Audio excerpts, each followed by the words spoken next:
Hello, and welcome to the Post About Ghosts podcast. I'm your co host, Shelmo, and with me I have Aidy. Hello.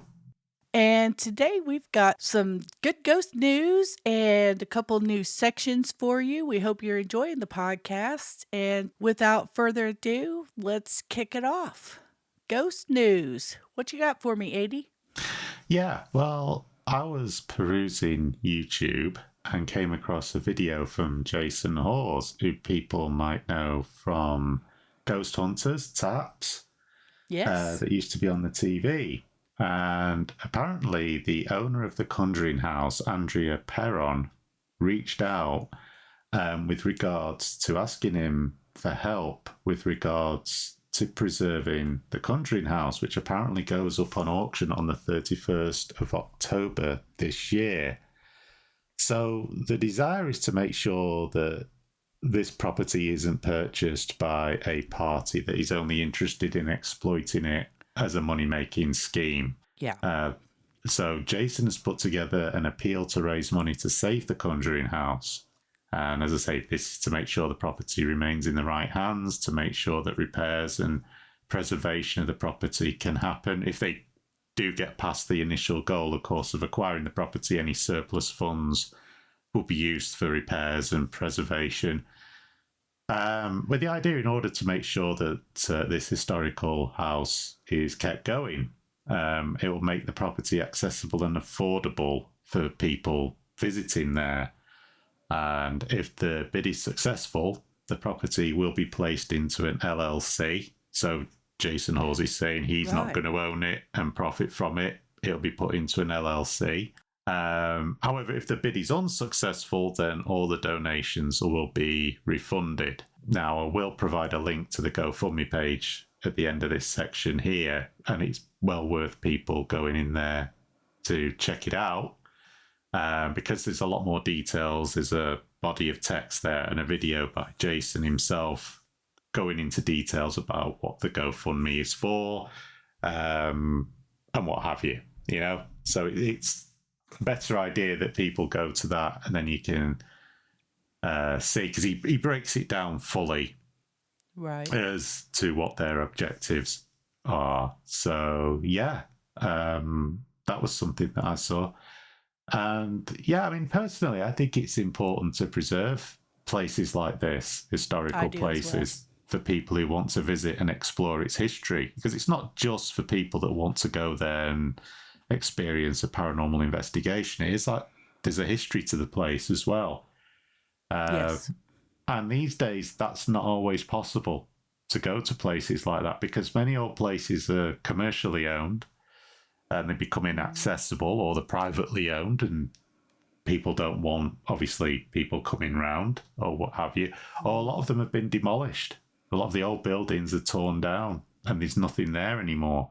You know, that's the case with a lot of local places. Back when I was a kid, we used to do this thing called spooking. We just go out and go to these haunted places around the town that I lived in, out in the country. There'd be some local legends, if you will, local urban legends, and we would go and go inside these empty houses and get scared and all that. But Yeah. all those places they're gone now. They're torn down or burned down or whatever. It's a shame. There's nothing like that really anymore. And then again, it's dangerous for a different reason to be going around poking in places, abandoned places these days. So yeah, a place like this as well.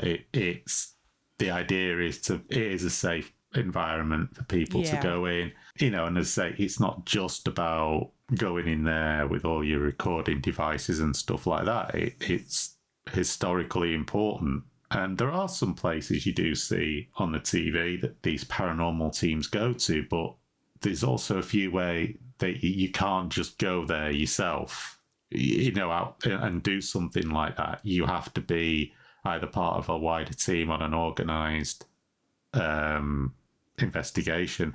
But a lot of them are also done as museums as well. But like, there are fewer and far between, you know, because like you say, when you watch some of these shows, they've had special permission to go into some of these other places that are old, abandoned Yeah. places. You can't, as an individual, legally go in there. So Right. it would be nice to have something like that. I mean, apparently the target is $600,000, which I guess is what the reserve price would be on the auction, where you could perhaps buy it outright with it. I don't Right. really know. Like I say, go to the GoFundMe. I'll give you the link in a minute.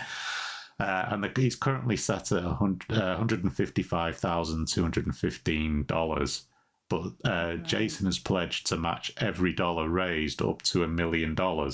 So Wow. yeah, so that's quite a commitment from himself. Absolutely. So yeah, it's well worth checking out. So it's www.gofundme.com/f/the-conjuring-house.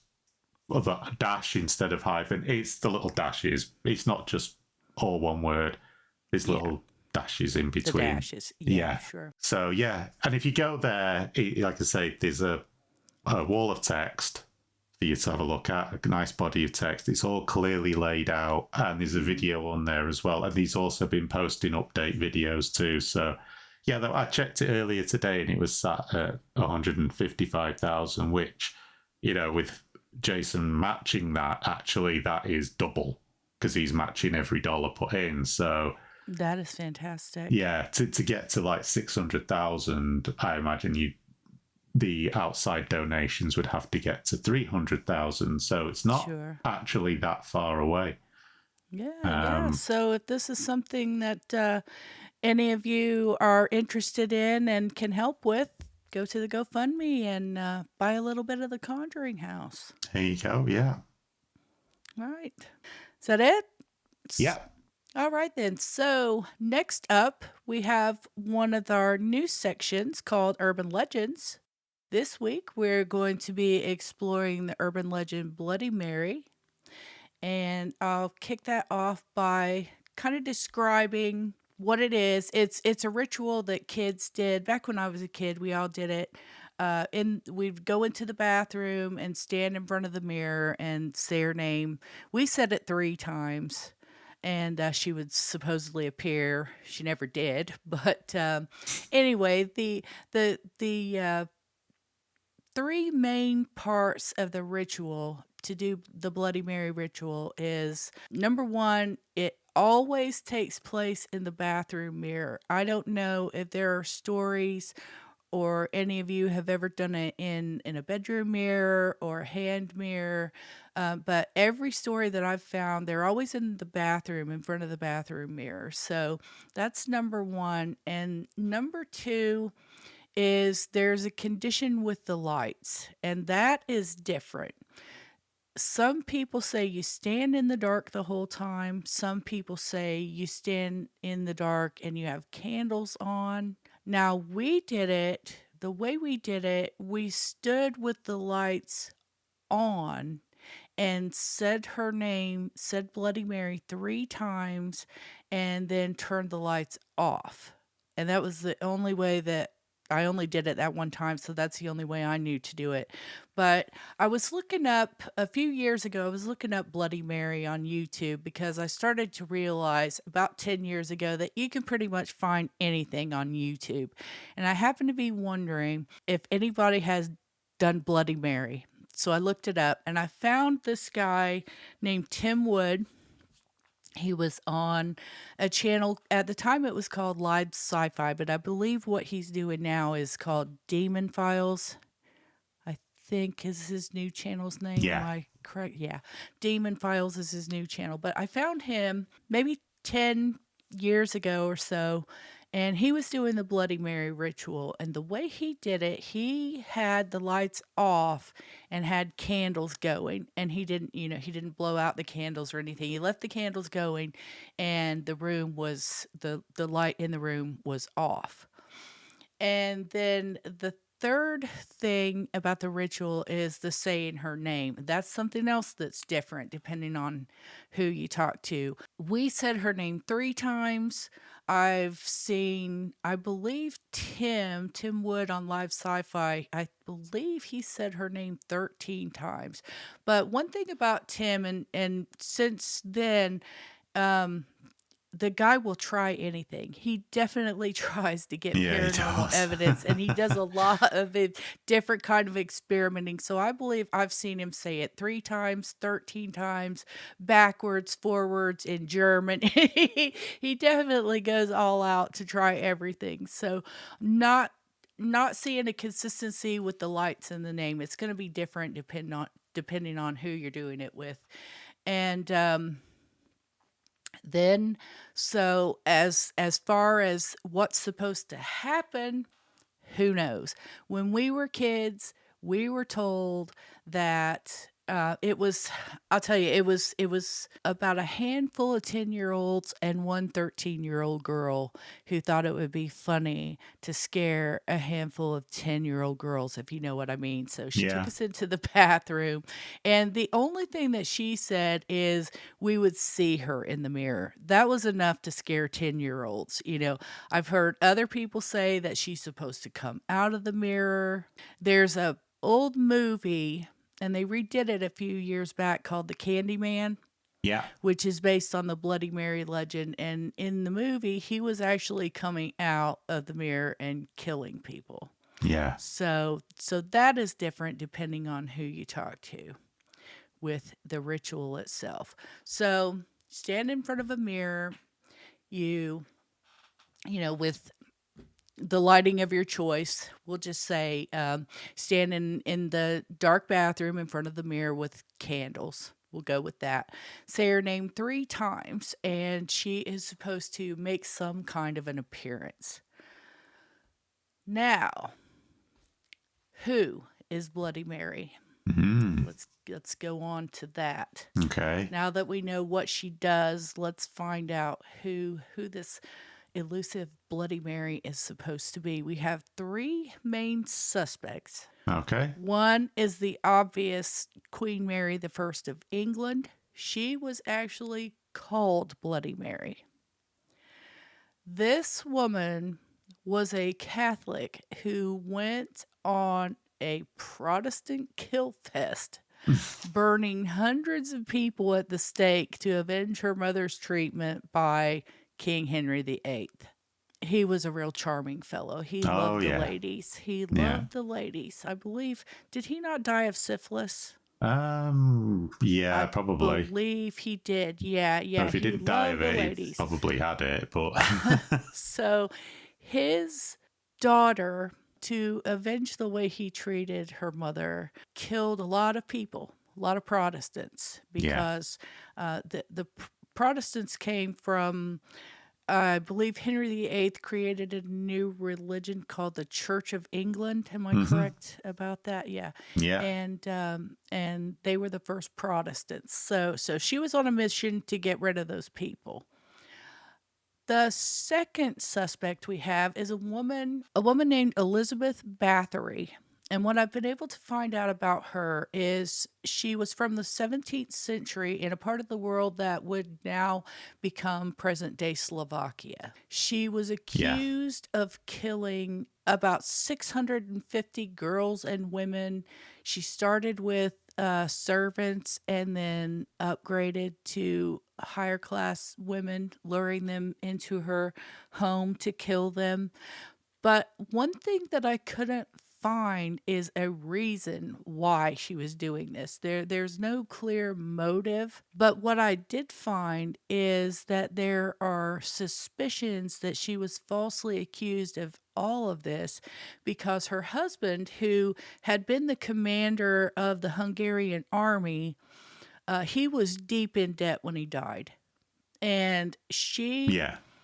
inherited his property. So here she is, a property owning female, and her husband owes everybody money in town. So it is believed that they Yeah. accused her of these crimes to put her in prison so that they could take her land away from her. So which, knowing the human history, I can see how that might be the case. Yeah, I Yeah. definitely can see that. It's kind of similar to the accusations of witchcraft, in the UK. So that would have been around the same time. When I did a little bit of digging on this one, I did found out that she was accused of crazy things like sleeping with the devil. So it is very much like the old witchcraft stuff. And this is 17th century. So we're looking at the 1600s, right about the time when the witch trials are kicking off over here. So yeah, so it sounds like some bad stuff was going on, and she was a victim of that. Yeah. And then my third suspect I found is an entity called Mary Worth. And I'm not going to dive too deep into this one because what I found out about Mary Worth is she's not a real person, but she's an entity that's attached to many different old time tales and legends. Even Chicago has a Mary Worth story about a woman who supposedly lured escaped slaves into her home, offering them a place to hide, and then she sold them back to the owners that they were running from. So she was a charming lady herself, Right. but not a real person, just an entity formed from different legends. So, all right, who's your girl, Aidy?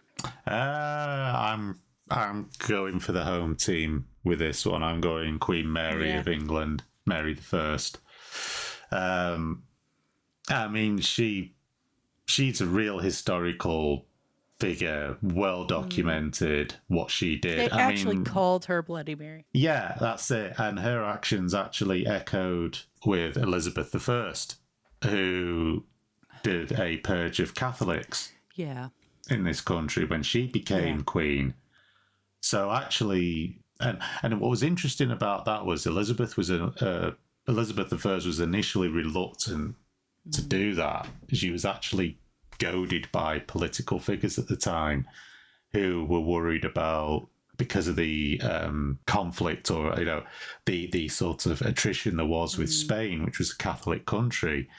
They were worried about the Catholics in this country usurping the crown, basically, to get a Catholic monarch back on the throne over here. So there was all kind of things with that. I mean, of course, the whole Spanish Armada thing that happened was, an action that Spain was trying to take to go to war with England, and of course that all went south for the Spanish. But yeah, I mean, she basically set about the purge of Catholics. So what Mary did was that actually echoed outside of her own reign in this country as well, because it was like tit for tat when Elizabeth took over. Well, the two were half sisters, correct? Yeah, that's right. Yeah, they were. So yeah, you can. I would go with Queen Mary the First, just like you say, because that was her nickname. I have to go with that. If you want to go from the viewpoint of, well, why would an ex-monarch of England appear in the in the mirror and try and kill you? Well, she's going to get all she can, won't she? She's got history of being, not exactly a benevolent type of person, shall we say. She tends to lead towards violence being a solution, and I imagine if she was summoned and wasn't in a very good mood, she probably would elect to have you hung, drawn, and quartered, which was the punishment of choice. She liked burning. She liked burning. Well, yeah, that's burned at the stake. There was all sorts of wonderful things. They put people on the rack. Which involves stretching them. Forced yoga. Well, yeah, there's that. There was all sorts of Tudor methods of torture, I think probably being burnt at the stake was perhaps one of the quicker forms of execution that they come up with, but they certainly like to hang, draw, and quarter people as one of their methods, which you hang until you're nearly dead.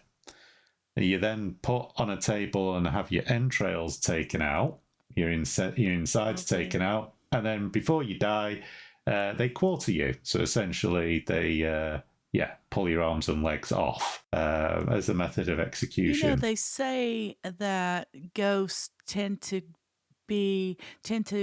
manifest in places where there's been a violent death. I bet the dungeons at Hampton Court Palace are just full of ghosts. I would think so. You got the Tower of London as well, and all of. I mean, they didn't restrict their activities to just a few locations. That have been God knows what would have happened in the towns and villages. I'm sure they couldn't wait to execute people and didn't have them, how many days' journey it would be back then to get to London. If you were in one of the outlying towns in England at that time, they probably did it there and then. So, I mean, what a time that would have been to be alive, wouldn't Lovely. it? Yeah. Well, I'm going to have to go with you on that one just for the simple fact that she's a real person. She was actually called Bloody Mary, and she was definitely bloody. So, of the three that might appear in my mirror, she would be the one I would want to deal with probably the least. Yeah. I mean, you've got Elizabeth Bathory. I mean, she isn't even Mary, is she? So it's not even a name. But she's kind of the victim of a slur campaign. Mary Worth is kind of a fictitious, well, allegedly fictitious person, who was ascribed to do, many sort of different nefarious acts. But, Queen Mary I was real. She was the real deal. She was. You kind of put it in there, in the Vlad the Impaler type category. He sort of, the mythology of Dracula comes from him as a real historical person. So I would think that likewise it would fit that Queen Mary I was the origin point of Bloody Mary, that sort of mythological. I would say so. And I believe that Mary Worth this is the phenomenon that happens when we tend to need stories to get bigger and bigger.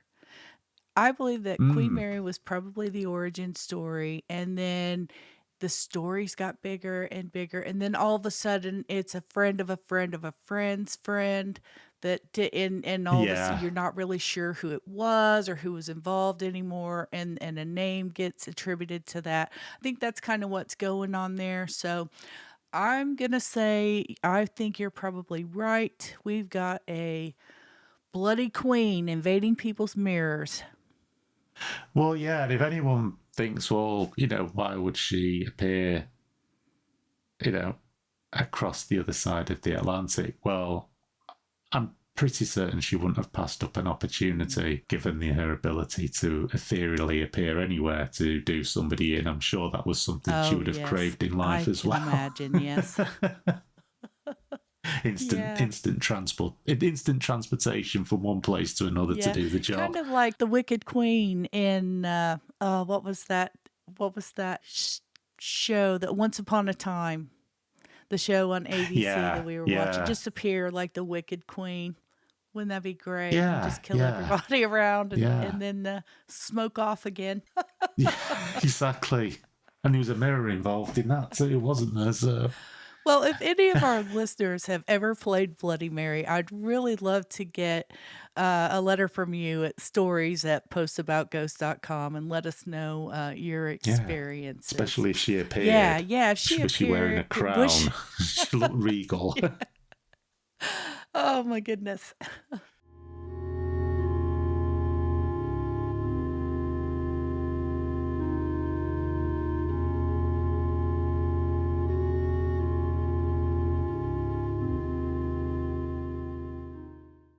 Well, I believe that is the end of my Bloody Mary segment. We're going to move on now to a segment called Listener Stories, because we have a listener story. Aidy, why don't you tell us about that? I will. This week's listener story comes from Andrew Dexter. And what's unique about this is this isn't a story about what he heard. This is a story about what happened to him. This is about events that happened in the house he lived in as a child, which is actually quite well known, which is the Gladstone Villa, located in the old mining town of Bargoed, South Wales, in the UK. So, the house was built in the early 1900s. 6 families have lived there, and the last family was that of Andrew Dexter, who lived there in the 1970s when activity started affecting his family. The activity was not constant, but it was sporadic initially. There were many eyewitnesses to the activity as well. The activity included loud banging doors opening by themselves, such as the attic door, and footstep sounds, which happened in the same room that someone would be in when they heard them, but there was no one else in the room. But they could actually hear the footsteps of somebody else in that room. Now, after these continuous episodes, the family came to believe that the house was haunted. Other stuff would happen as well. Electrical equipment would become affected by it, including record players that would suddenly just stop while they were playing, and also the TV be interfered with. Now, the family called the police to investigate because they wanted it checking out. I think they may have been concerned that there was somebody hiding out in the place, because the place does have an attic. Now, when the police did come, they investigated, they checked the house, but weirdly enough, they avoided going into the attic properly. From the story I've heard, they kind of poked their head up there, but they didn't actually go in there properly and investigate it. And their conclusion was that the family was the victim of a practical joke, and that was it as far as they were concerned. So the authorities came, yeah, it's a practical joke, and left, which is not exactly helpful, I would suppose, in that situation, but obviously didn't find the person who was responsible for the practical joke, so even if it was, the joke was likely to continue. However, the family did contact a medium who made contact with the spirit there via a series of knocks and replies on the ceiling. So the medium is tapping and then awaiting a response, and there was a response. He then advised the family that a spirit was present. After that, the family called in a priest who blessed the house. Now, this seemed to result in the activity quietening down for a while, so I imagine they probably thought, that's it. That wasn't it, though, was it? No. The activity then restarted and was more pronounced than before, to the point where they even saw an apparition of a hooded monk. The banging also started again, and again, they couldn't find a cause for it. You know, they investigated, they had a look around, there's nobody else there that could be causing these sounds. Now, the family had 2 cats, which were also acting very squirrely, fearfully in the house, as if, you know, they were sensing that there was something there.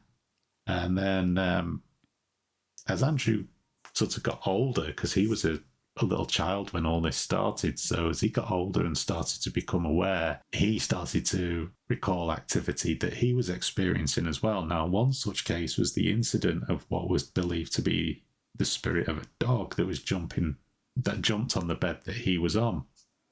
Now, what transpired was it turned out that there had been a dog that somebody had owned in the house, which had died, and its ashes had actually been kept in the house.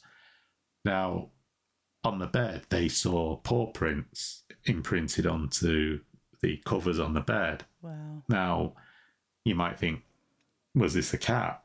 But the paw prints were far too big to be that of a cat. So the spirit activities then became so intense that the family started to sleep downstairs. And other stuff was heard. Gregorian chanting was heard in the house too. A seance was then conducted later on, during which somebody was said to have been pinned to a wall, and a spectral monk was seen. Now, what's interesting about this is the property opposite to the house was said to have had a priest hole there. Now, what people might not know what one of them is.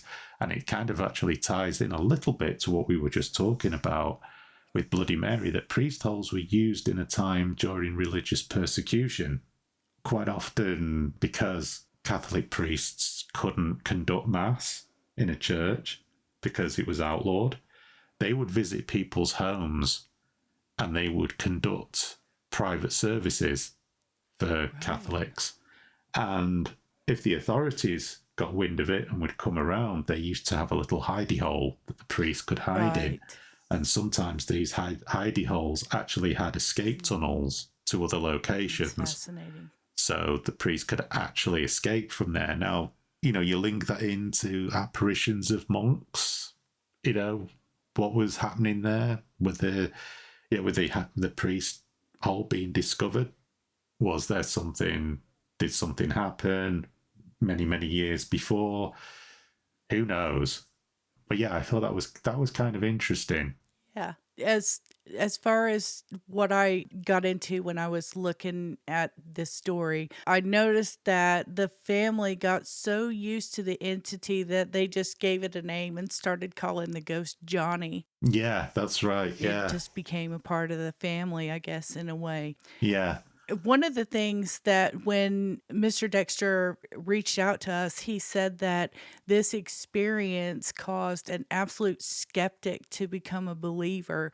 And when I listened to his YouTube video talking about it, he said that this person she was a friend of the grandmother's. I believe the grandmother's name was Rita, and her friend Ivy France was with her one day in the house, and Ivy did not believe in ghosts at all. She thought it was nonsense and told Rita, this is what you're hearing that you think is footsteps is just vibrations from the traffic outside, and was kind of laughing about it. And just when she laughed about it, both of the ladies heard the pounding footsteps right upstairs. And from that day forward, Ivy was a complete believer in the ghost. Yeah.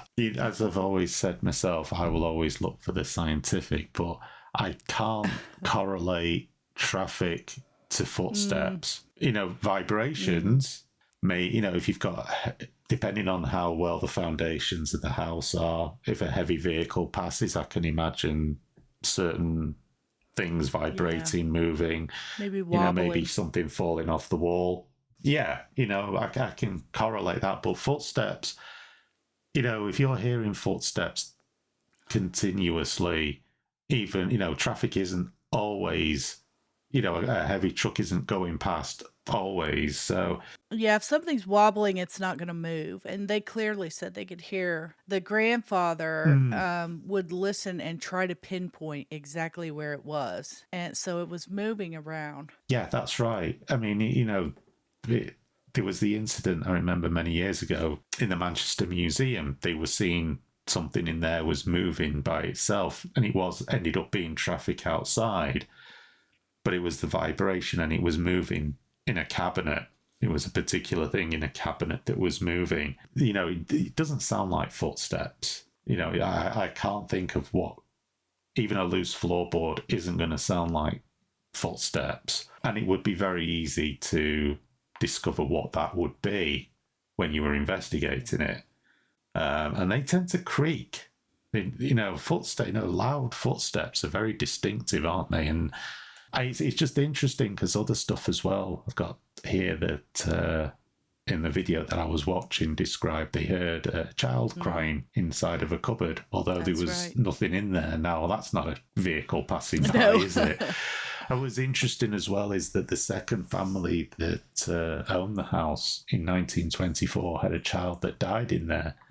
So it does make you wonder. Yeah. And of course, eventually, Andrew's family, they decided to move out of the house. Right. Is it still there? Yeah, the house is still there. I believe it became a hotel. And then in the modern day, up to date, it is a care home. But I know Andrew in his video said that he visited, I think he said it was his 40th birthday.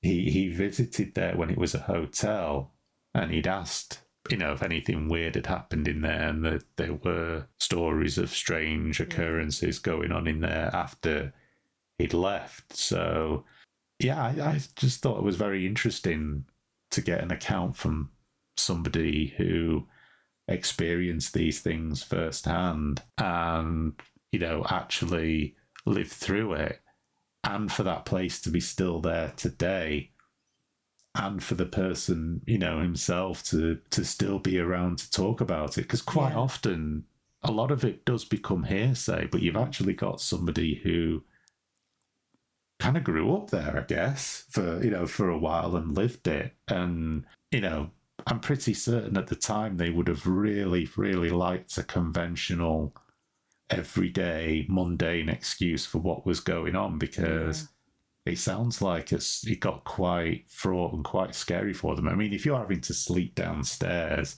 you're taking quite drastic action, aren't you? Yeah. Something's scaring you enough to do that. I'm pretty sure that if there was an obvious logical explanation, you would want that to be the reason why, so you could either fix it or, at least know what it was and deal with it. Yeah. So it sounds to me like, and like as well, you have the skeptic actually having an experience while they were in there. Yeah. I do find that to me is very interesting, because with what they described, things that was going on, I suppose in my mind, some of it I can sort of possibly explain, logically. Maybe stuff like a record player stopping. I mean, I've had faulty stuff like that before. But again, when you marry that to all of the other things that's going on, it's difficult to sort of dismiss it and say, oh, well, it's clearly this, because, well, okay, but there's a lot of other activity going on. And okay, what about this and this and this? Well, there's a lot of different stuff going on as well. It's not just one particular thing. Yeah. Quite often it does tend to be like quite quite like one thing that happens or a couple of things that happen. But this, to all intents and purposes, I would think that there was somebody messing with them, because of it being quite varied. But obviously that not being the case, because who would be doing that? Like it does make you wonder what was going on. If it's not a person doing that, then a living person doing that, shall we say, then what else would it be but something perhaps a bit more unexplained, shall we say. But yeah, it was interesting to delve into that. It was. I can't thank you enough, Mr. Dexter, for sharing your story. It was really interesting to get into that for us. Yeah, it was. You said something about the record players would just stop. I lived in a house one time that was extra close to some big power things. I don't know, the electrical towers. I don't know what they're called, but they would trip your electric appliances at times because of how close they were to the house. One night I was in bed asleep and got awakened in the middle of the night to my stereo coming on, and all of a sudden, it's quiet, it's dark, and then all of a sudden Ozzy Osbourne is screaming that he's going off the rails on a crazy train. Scared the hell out of me, nearly peed the bed. But yeah, that was I'm gonna chalk that one up to the electrical disturbances in the air, but it was definitely really creepy when that happened. Yeah, what's interesting about that, like I say, though, it's the variety of things that's happening, and there's something that you immediately think, oh well, it must be this, but was it always stopping at the same point, right, on the same record? Things like that. Yeah. Which then sort of begs the question, how and why Right. that would be the case. Me, I would be very quick to go, well, it's this and that's that. But you'd be like Ivy. Yeah, I just like say with this one, it wasn't because there was so many different things that was occurring. Yeah. You'd think that in that case, it would actually be quite easy to identify a real, I don't want to say real world, but almost like a logical explanation for it. because there's a lot happening, should actually be easier to figure out. Whereas in this case, it actually compounds it a lot more and makes it sort of even more difficult to find a logical explanation for it, just because there's such a variety of things going on, that's affecting the television being affected, power outlets being affected, down to hearing things in the environment, banging and doors being opened and God knows what else. They're two very sort of contrasting things, aren't they, that happen? Yeah. And I saw in one of the stories about this, I saw that it was Caroline, Andrew's mother, who actually saw a doorknob turning at one point, and when she shouted out to her parents, the doorknob stopped moving. So they were actually seeing things as well as hearing things, and that's what I mean. It's there's a lot going on. Yeah. For you to just be able to say, "Oh yeah, it's a passing traffic," like, well, okay, but what about all of these other things that's occurring there? Yeah, I would love to poke around in there. Yeah, it would be interesting to see. And it'd be interesting to see what the area is like around it, because one of the things, and I can't remember if I did point it out when we started talking about it, was that it's an old mining town. Yes. So you wonder, what kind of tectonic activity could be going on. But also, in addition to that, like, what kind of stuff could you be sort of unleashing into the environment there? I haven't got any particular ideas, but just putting stuff out there that would be interesting to discover what the actual place is like itself. But yeah, it's really, really interesting and fascinating story, and It was. there's a lot in there. Yeah. Hi, this is Aidy from the Posts About Ghosts podcast. I have a video gaming dedicated YouTube channel. If you want to check that out, please find me at A1DY74 on YouTube, and also on X. My X account is A1DY74. So if you want to follow me there, where I post links to my content on YouTube, you can find me there. Thank you very much. All right. Well, now we are up to our next new segment called One Question, where I am going to ask Aidy one question. He is going to ask me one question. It is either going to be a what do you believe question or a what would you do question about the paranormal. So this week I will be asking Aidy a what do you believe question, and here it is. Okay. So our next episode, our urban legend, is going to be Roswell. I almost forgot the name. Roswell. We're talking UFOs in our next urban legend. So in the spirit of that, and in leading up to that, with everything that you know about stories about the Egyptians having aliens help them build the pyramids, and you get stories from people like, his name is escaping me right now, but he owned Skinwalker Ranch back in the day. He said he would actually see grays walking around. My question for you, Aidy, is do you believe that aliens from outer space have ever walked on this planet with us? That's an interesting one, that one, to just, because I had no idea what the question was before being asked. So I've had zero prep time to come up with anything. No pressure at all. See, I'm split on this. This is where my Mulder and Scully comes in, because my Mulder wants to believe that they have, really do.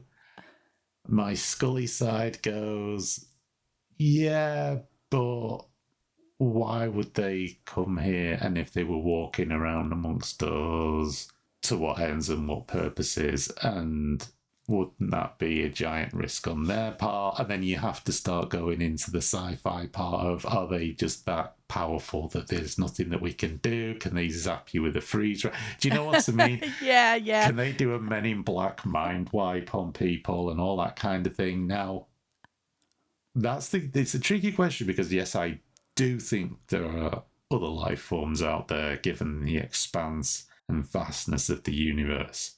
Have they landed and walked around? That part I don't know. Yeah. Do I believe that they have?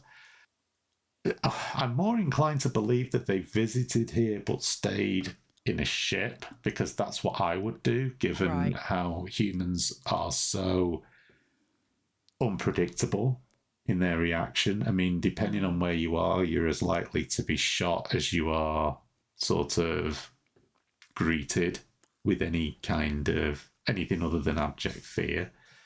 And even, in places where you're not likely to get shot, you could very easily have something thrown at you. I don't know.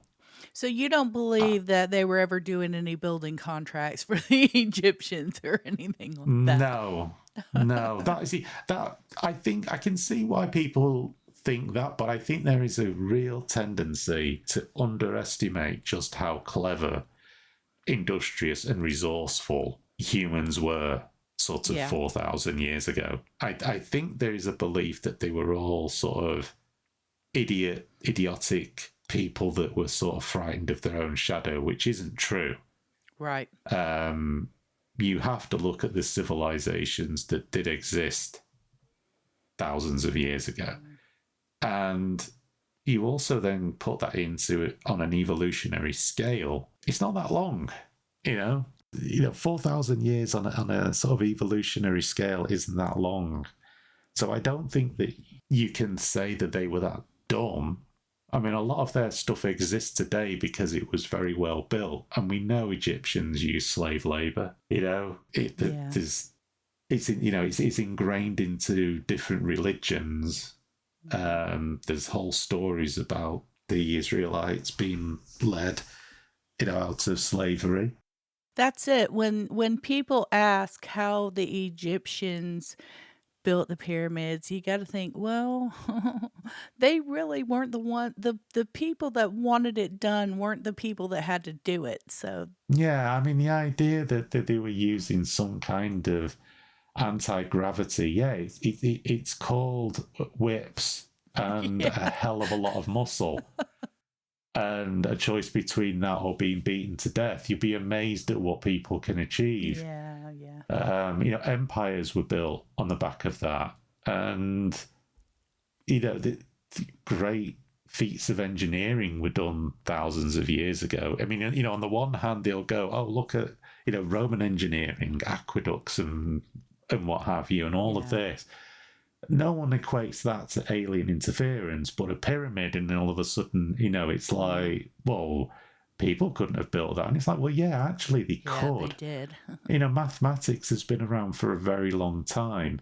And I think that you get a lot of people that say, well, if you look at the pyramids, they line up with the belt of Orion. So, you're talking of and the Nile being the Milky Way and all of this. So it's astrological. They were smart people back then. And they also had quite a bit of time on their hands as well. When you think about the reason why a lot of these wonderful buildings with intricate architecture and all of that was built during that period of time that's still around today is because they weren't doing anything else, right? They weren't building, oh, we've got to get this building up because we've got these people moving in, to use these as offices or anything like that. There was none of that kind of building to a function. It was building to a society level. They wanted something that was representative and reflective of their status and society. Pharaohs were building these pyramids. They basically were running an entire country, an entire empire, entire nations. They had manpower at their disposal that was entirely in their servitude. So the ability to build these things, they had the resources, they had the manpower, and they had the authority. They had the strength to do that. They were basically gods walking amongst people. And, you know, you look at the construction that was carried out in Rome during that period, you know, not that period, but not that long after. Yeah. Sort of historically speaking, when we build things today, we're not building them in the same way. No. You know, we build a house to people to live in. We build office blocks for people to work in. Some of our biggest and most ambitious projects are carried out by corporations or, you know, city planners to fulfill a specific need, but nothing is really built out of the vanity of somebody that is running a country with a godlike authority, like the pharaohs were. I mean, nobody's saying no to a pharaoh and expecting to live. Right. Nobody is saying no to an emperor and, you know, expecting to live back then. There was a divinity to their authority. And it's reflective many years later with the sort of the kings and queens of our time. Not our time, but what I mean is like, even in the Tudor realm, we've just been talking about that kind of power that they wielded. And if they said, build me this, people would build it because it was that or death. Choices.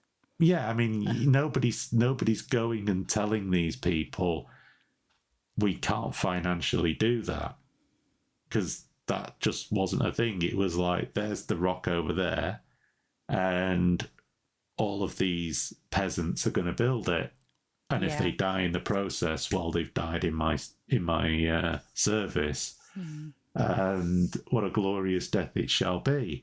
There wasn't anything that we have today. No aliens coming along to save these people from hard today labor. We can't even build rail networks without major planning and challenges, and there was none of that. It was just that. So no, I mean, going around the houses a bit with that. No, I don't believe that there was any sort of extraterrestrial interference. I would just say that given that sort of scenario, that type of environment, humans are capable of achieving many amazing things.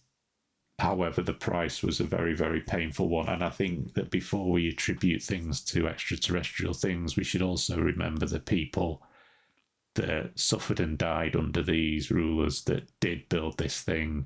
Yeah. You know, I think that sometimes there's a tendency to forget it was god awful. It was, the human cost was terrible. And they were worked to death. And that's something that you don't celebrate it, but you remember it and say that is also a testament to what humans can actually achieve in the most horrendous of circumstances. Yeah. And not just say, somebody from the planet Zog didn't come down with a levitation beam and build it in 10 minutes. I just don't correlate those two things together. So I would guess that Scully won that one. Yeah. My Scully part of my brain kicked Mulder's ass with that I would one. say so. Yeah.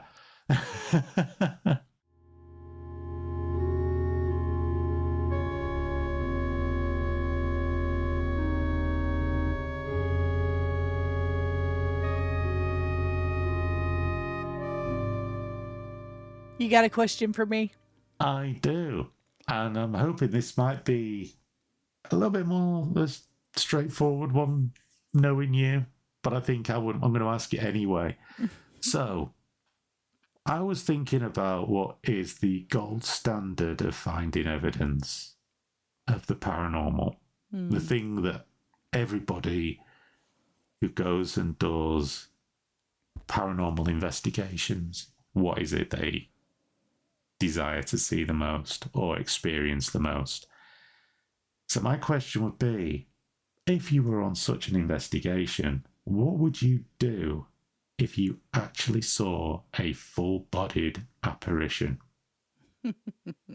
The absolute holy grail, undoubtedly. Like this isn't a shadow figure. This Right. is like like the bit in Ghostbusters. When they're in the public library at the beginning, Yeah, and there and it is. he's there. There's no projection. There's nothing. It is absolute 100% genuine. This is it, and you're there, and you see it, and it's, let's just say, you can even say the same situation is there reading a book. It's just there, Okay, right? just there. Okay. It's just that, and there's no doubt this is the real deal. Okay, this is not any trickery. This is it. Okay, so a few things would happen instantaneously. First being I would be frozen in my spot. Just knowing from what absolute fear does to me, the first thing I do is freeze. The second thing is I can't make any noise. I am not one of those scream and run type people. I literally shut down in the spot that I'm in and can't move, can't talk. I would probably start to cry. A lot of it would depend on whether or not I was by myself. I don't know. I would like to hope that at some point I would be brave enough to try to communicate. I am going to almost insist that that would not be the case.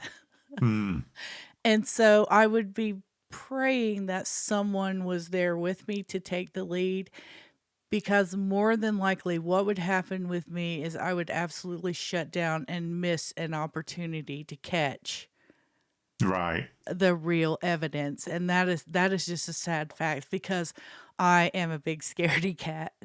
No doubt about it. I'm kind of getting the just remembering that scene from Ghostbusters, how it played out. You've got sort of Ray who stops there when he sees it. Yeah. And it's kind of a mixture between that and when Venkman sees Slimer in the thing, and he's at the end of the corridor and he just stops dead and he sort of pulls his walkie-talkie out, and he's like, "It's here, Ray." Yeah. It's like that kind of, like you say, that shut down. He can't run away, can't do anything. And the subtle movement is because I know, okay, I have to tell the story now because so one night when I was a teenager, I used to have posters all over my walls, and most of them were Motley Crue, some of them different things, but mostly it was all about Motley Crue back in the day. So I had posters everywhere. And my bedroom door, because we were broke ass back in the day, my bedroom door was broken in a way that it wouldn't shut all the way. So there was always a crack in the door where the kitchen light would come through and it would hit the wall. Well, one night I happened to notice that light that was coming through from the kitchen was hitting the wall just in the place on the poster, on the Motley Crue poster where their pentagram was, and it was lighting up the pentagram in my room. And so I'm laying there and I'm thinking, I'm a teenager, I'm all dark, and I don't think we were emo back in the day, but we were dark a little bit. And I was looking at that pentagram and I started saying, "Come to me, Satan." Come to me. And I giggled. And when I giggled and looked away from the poster, at the foot of my bed, there stands a dark figure. I thought you were going to say Mick Mars. Figure. That would have been worse. But here's this dark figure. So I'm laying there and I'm frozen. Yeah. And I was tucked in because it was cold, and it was wintertime, and so I had a heavy blanket on and I had my arms underneath it, and I just remember gradually moving just the tips of my fingers, pushing that blanket up over my head And Yeah. that's where I went to sleep and stayed for the night. So I know I could probably move my fingers. If I could save myself with my fingers, I'd be all right. But that's about all I could move in a terrifying situation. So yeah, my answer is I would probably piss my pants and blow it. So pretty much like the crew, like the Ghostbusters at the beginning of the movie. But then we came down to Ray's great idea of like saying "get her" and then running at the which would be me. I would probably try and go up to it and then try and put my see if my finger would pass through. So because I would then I don't know what I would do. I would just immediately be like, this is nonsense. Like, even though if everything was telling me it wasn't, it was genuine, I would actually have to in some way interact with this thing before. Good luck. Yeah, and that's probably where I would buy it, literally, Yeah. And then would probably the thing would do what it does in Ghostbusters, and then I would just follow the boys in that sense, where they all end up running out of the place, and then laughing about it afterwards. But then I think there would be the sort of realization that, hey, everything, this is real. Right, at that moment, you've got that realization, don't you, that there's no doubt anymore. Yeah. What a fascinating thing that would be. Yeah, that is it. And the reason that I was going with that and saying there is absolutely no doubt it's genuine because of that. At what point does it cease to be scary? Yeah. And actually be something amazing? That there is 100% proof now that there is an afterlife, that there is something else out there, that we do go on. That would be so profound on every level. But there's going to be there's that initial moment of fear, though. Yeah. Because you kind of, it's what you want. It's what I always assume at any rate, that anybody doing a paranormal investigation, that is the gold standard. That is the when you find that absolute purity of evidence that cannot be refuted. But there's also that everything that leads up to it, though, there is also that part of you which is going to be sheer terror, because there's so many conflicting emotions that happen in a moment. I mean, there was one time I remember as a kid seeing, one of those airships that they lit up at night in the 80s. I don't know if they still do it, but there was one. And I remember seeing it in the sky and thinking it was a UFO. And in that moment, there was the fear.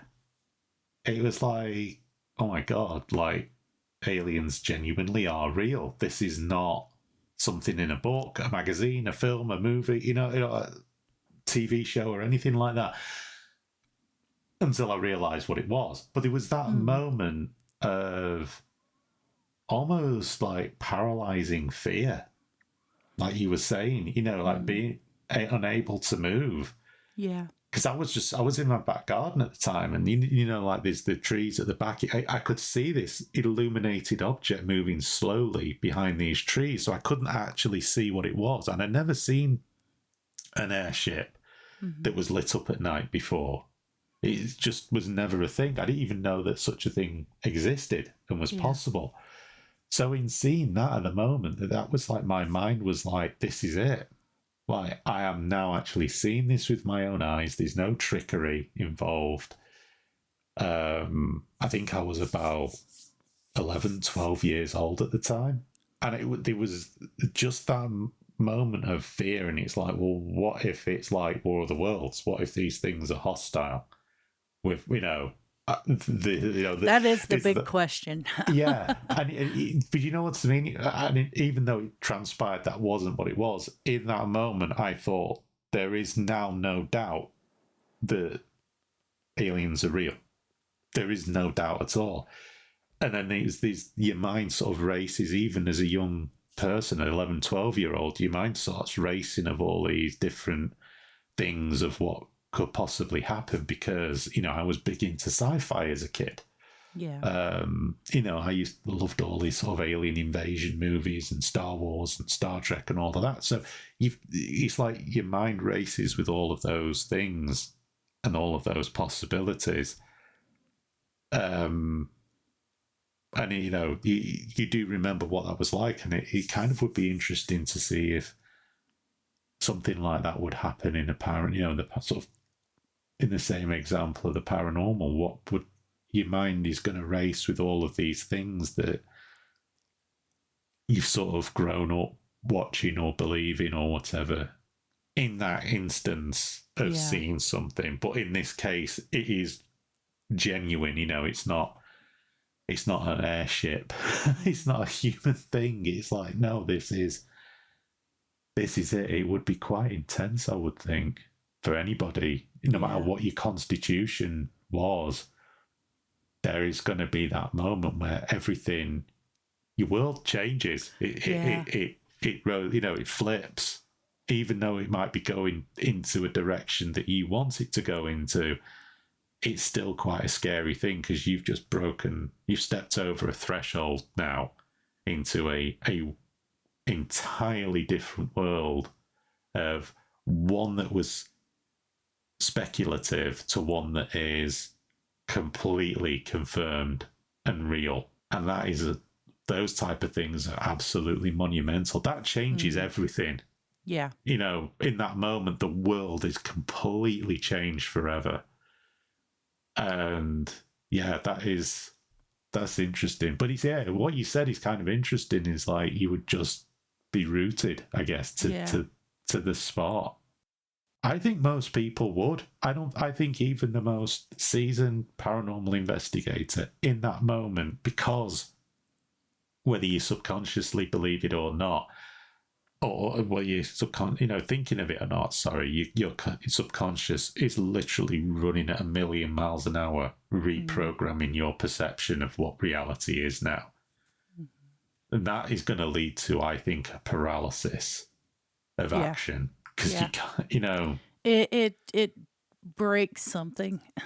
Yeah. I always think that's why that was so well done, actually, in Ghostbusters. Because we can all look at it as sort of a comedy movie of such, but these are guys that have literally been trying to find evidence of this, and then they see it. And the comedy, of course, is they try and jump on it, like, get her, But there's just that moment where all of them are just sort of stood looking. And then, I think it's Venkman, isn't it? He's like, can you just come over here for a minute? His mouth is barely moving. And he's like, can you come over here for a minute? And they kind of go back around the bookshelf corner, and he's like, what are we going to do now? Spengler pulls his thing out and he slaps it out of his hand, and he's like, forget the science. There's almost like, what are we going to do now? Like, this is real. Now what do we do? It's what's the next step? I do think there's even though it's played for laughs, I think that would probably be what people would do. They would have that freeze. Yeah. And then he's like, what do we do now? Like, There would be a moment where some things had to rearrange in your psyche, I'm sure. Oh, God, yeah. Yeah. God, yeah. Now, in the spirit of this conversation, and going back to what you were saying about the mother of all evidence, the big one, and you said the full apparition, let me just ask you, do you believe, as far as irrefutable evidence, do you believe that audio has as much weight as video? And if not, why would seeing something carry more weight than hearing something? Let's say you get an absolute, what do they call it? Grade Like A a Class A EVP. like it's talking to you, it's answering questions. If you've got that level of contact going on just from audio, and still, I think there's a tendency to not believe, or to say, there's a plausible deniability that that's paranormal. But if you see something like that solidifies it, Why do you Yeah, think one sense in that case is more weighs more than the other? Because I believe like it absolutely does. I think it dials back to the whole saying, seeing is believing. And we live in a world where that's not even true anymore. Yeah, well, that's it. I mean, the internet now, I mean, with AI, that's not even the case. But I think when you're visually seeing something yourself out in the real world, and I was, like I said, there was no way this was a projection. Yeah. You know, you're in a place where that is, you know, that isn't even possible or anything like that. So you know that this is genuine. You know, I don't know what kind of scenario you'd want to put it in, but I think that there's always, you're not relying on a piece of technology that is fallible. You're Right. looking, I mean, people can say, well, your eyes can play tricks. No, in this instance, that's why I likened it to the apparition in Yeah. Ghostbusters, where it's not a trick of the light, it's not a shadow, it's not a blurry image, it's there. Okay, you can clearly see that it's an apparition. There's no trickery involved. And I think when you see something like that, it carries far more weight because you're not relying on anything that can be interfered with. Like a piece of technology can malfunction. We all know this. Certain EVP recorders are malfunctioning. You were talking about like intelligent answers. I think that would be very, very astounding, and I think that would have a monumental impact. That of itself. But I think there would always be just that thing in reserve, you know? Could Yeah. something have tampered? Could this device, Yeah. whatever? I think I could always find a way to not believe something that I hear. I think you're right. Even if Yeah. it was like a 5% chance. But when you're looking at something that is as real as you being in the room with another person, Yeah, and that's harder. that to thing is dismiss. there, yeah, I mean, there's no technology involved that could possibly go wrong that is doing that.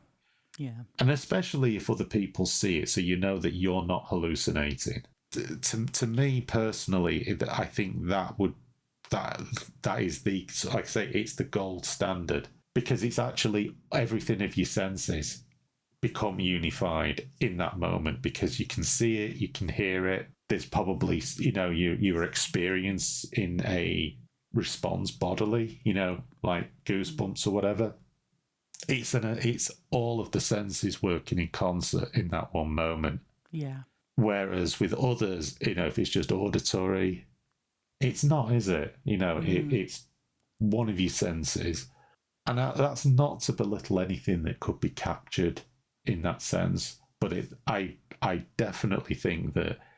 Can I take a moment to belittle some things that are being captured? Yeah. Paranormal investigators, if you are still using that old Panasonic audio recorder that has been proven time and time again to have faulty audio, please get a new recorder. They're not paranormal, they're broken. Do a little bit of research and you'll find out that people are selling those on eBay for like tons of money because they produce noises, but it's been confirmed and proven over and over again those noises are due to faulty equipment. Get some new equipment.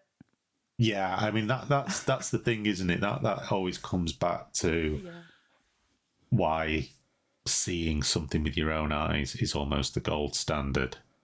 Because technology can be tampered with, it can be defective. It's extremely difficult, but I always think that seeing, hearing, you know, you might even be an odor to it. Do you know what I mean? Yeah. When you have that concert of senses coming together, it just has to supersede everything else. It really does. Because otherwise, you're taking faith into account on it, and that can be wrong. You know, if that makes sense. So, yeah, that's how I would go with that. You've been playing some games. Well, yeah, with it being that time of the year, I delved back into the original Resident Evil, which was actually available on PlayStation for free. I don't know if it still is, but it was a while back now. And I thought I'd have a blast of it. see how it held up today. Obviously, was released by Capcom. I think it was 1996. I think, Yeah. or was it? Yeah, I think it was. I love that game. We all know the hilarious dialogue in it, which is probably more scary than the actual game itself when you think about it. It's certainly hilarious, if nothing else. But just how good that game was. Yeah. You know, obviously the modern day games graphically is superior, but back when I played that, I mean, it was just ram-packed of memorable things. The big jump scare with the dogs jumping through the window early on in the game. The first time you encounter one of the zombies. It was such a good game. It took so many classic horror tropes. You know, they're all built around the sort of haunted mansion, even though it's not ghosts. It's zombies and other creatures in there. Just a great game still, even today. I'd say graphically, obviously, it's been superseded as one would expect, you know, nearly 30 years after its launch. My God. It'll be 30 years next year since it come out. Just a great game. Even now, it's a great game. Now, these entities in Resident Evil, they are the undead, not ghosts, right? Is that correct? That's right, yeah. Yeah. They're zombies, yeah. And there's other monsters in there as well, like genetic creatures that the Umbrella Corporation have been creating. But the sorts of things you come across, zombified dogs and zombie people, Yeah. they've kind of been infected by whatever virus that they were creating there, and they've sort of become zombified like reanimated corpses and what have you. Yeah, I missed out on those as they were coming out. I'm one of those people that gets laser focused on a path, and that's where I go. And I kind of went when it came to choosing my survival horror path, I went down the Silent Hill road. I don't know if there are people that like play both. I don't know if it's like Resident Evil or Silent Hill. You know, you play one or the other. If you play both, yeah, I assume most people play both. But because I can only pay attention to one thing at a time, I tend to like channel in on something. And I've played every Silent Hill game.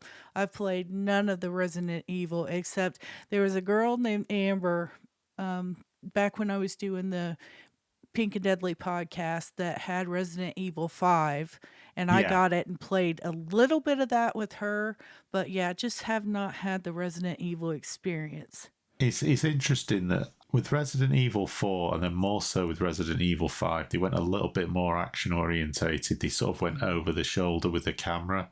Yeah.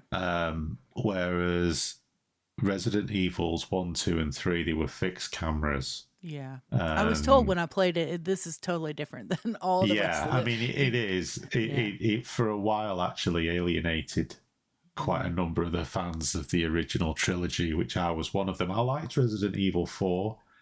Resident Evil 5 is okay, but it's not up there with my favourite. I don't mind over the shoulder, but it became a bit too much of a shoot 'em up for me. Yeah. And it sort of lost a bit of its original tension. You know, the puzzle solving and, you know, not knowing if there was going to be something around the corner, because with the fixed camera angles, obviously you couldn't see. So when you rounded a corner, the camera would then change and then you would see what was in that corridor. Yeah. There was, even like they've done the remakes since, and they've worked really well because they've somehow still managed to incorporate that sort of tension, even though it's more over the shoulder now. But with Resident Evil 5, it just sort of went a bit more third person shootery for me, and there was sort of a less emphasis on the sort of tension side of things. But they've subsequently sort of gone back to that now, even with the first person ones that they've done. the Resident Evil 7 Biohazard and 8, which I've forgotten the village, that's it. They're really good. They've kind of gone back to that more tense environmental puzzle solving exploration nature, which I much prefer. Even though the perspective changed, the spirit of it they sort of went back to, which was far more interesting to me. I think what happened with Resident Evil 5, they suddenly had like the technology to have a lot of things on the screen at the same time, and they wanted to sort of showcase, look, we can do all of this now, and you can have all of these zombies on screen at the same time coming towards you, but consequently you then have to give somebody the firepower to be able to deal with that. I think they hit the sweet spot with Resident Evil 4, but they kind of went a bit too over the top with it with Resident Evil 5. Resident Evil 6 then became a bit... They sort of continued down that pathway a little bit. And then they sort of... It went away for a bit. You know, people, I think, just much preferred it to be a bit more tense. But certainly, like, yeah, going back and playing the earlier ones, that was for where they were at their absolute peak for me. And there were just so many really good set pieces in there as well. It was really good. I really enjoyed playing it. Awesome. I'll have to check that one out. Yeah. One of these days, I'm going to have more free time. Yeah. I keep hoping. Yeah. I haven't given up yet. Well, I think that's it. Yeah. That's us this week. Yeah. If anybody is enjoying the podcast and want to follow along, you can find all our social media contacts at the website, postaboutghosts.com. I was just going to say also the videos for the Gladstone Villa should be in the show notes on the website, and also on, hopefully on iTunes and whichever one of the... We're on Podcast Addict and iTunes right now. Yeah. What I described was just a very generalized overview. They go into... Those videos go into a lot more detail. And I think one of them is actually from Andrew Dexter himself. Yeah, there is a 5-minute YouTube video that's actually him telling his own story. So it's very cool. Yeah, and I know on one of the videos we've watched as well, he did an interview with the guy who was doing the video as well. That was a bit longer, wasn't it? Yeah. He actually met up with the guy doing the video as well. So yeah. It's worth checking out on YouTube. Just put Gladstone Villa in there, and there's quite a few videos. Loads, but yeah. All right, then. Okay. See you next week. See you next week. Bye. Bye.